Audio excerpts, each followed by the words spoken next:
Salut à tous, j'espère que vous allez bien. Aujourd'hui on se retrouve pour discuter de l'épisode 14 saison 4 de Shingeki no Kyojin. Allez, c'est parti. Dans l'épisode 14, on a eu ce qu'on voulait, donc la discussion entre Armin, Mikasa et Eren. On a tous pu constater le désaccord entre Armin et Eren, un désaccord qui a dégénéré et qui rejoint ce que disait Hajime Isayama, comme quoi Armin et Eren n'allaient pas rester amis très longtemps. Ensuite, Eren nous donne quelques informations assez intéressantes à propos de Mikasa. Maintenant, je comprends mieux pourquoi Mikasa étant obsédée par Eren, c'est lui qui a activé son pouvoir d'Ackerman et d'après Eren, elle est son esclave et elle l'a prouvé en bloquant l'attaque d'Armin. Je sais pas si vous avez remarqué, mais on avait l'impression que c'était plus fort qu'elle. Et maintenant, cette révélation me vient à me poser une question. Levi est-il l'esclave de quelqu'un ou de quelque chose? Et oui, cette question doit être posée car maintenant on sait que pour utiliser leur pouvoir, les Ackerman doivent s'éveiller et moi j'ai ma petite idée pour ce qui est de Levi. Pour répondre à cette question, il faut revenir dans la saison 3 première partie lors du discours de fin de vie de Kenny Ackerman. Souvenez-vous, Kenny expliquait à Levi que quoi qu'il arrive, nous sommes tous l'esclave de quelque chose. La puissance, la vie, la famille, etc. Maintenant, est-ce qu'il parlait que des Ackerman ou des hommes en général? Elle est là la subtilité de SNK, on est constamment dans l'ambiguïté.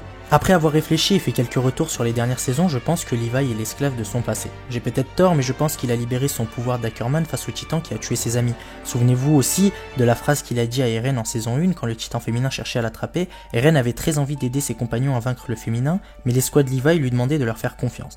Et ensuite, Levi lui dit « Moi je ne sais pas en qui croire, doit-on croire à des compagnons de confiance ou doit-on croire à notre propre force? Moi je ne sais pas. » Et cette phrase prouve que Levi est encore bloqué sur le jour où il a perdu ses amis.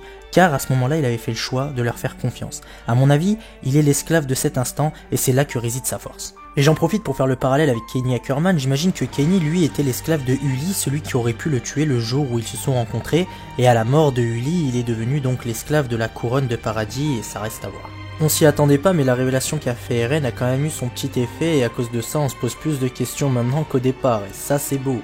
Ensuite, la deuxième chose la plus importante dans cet épisode, c'est bien évidemment la fuite de Sieg Yeager, qui est bien faite d'ailleurs, et donc le combat Levi face à ses 30 compagnons transformés en titans. Levi les a battus assez rapidement et a rattrapé Sieg dans sa fuite. La scène de combat Levi vs Sieg a été rapide mais stylée, et comme on pouvait s'y attendre, Levi a battu Sieg sans problème.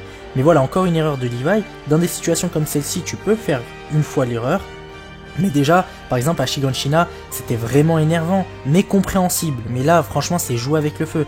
Très franchement, à ce moment-là, j'aurais voulu qu'il l'élimine. Même si le titan bestial est perdu, les chances qu'il se manifeste chez une personne de sang royal et aussi maligne et intelligente que Sieg sont très largement infimes. À mon avis, le risque est trop grand et son erreur va coûter très très cher. Bon, voilà pour cet épisode. Maintenant, on va passer à l'épisode 15 dans une prochaine vidéo, donc à très très vite.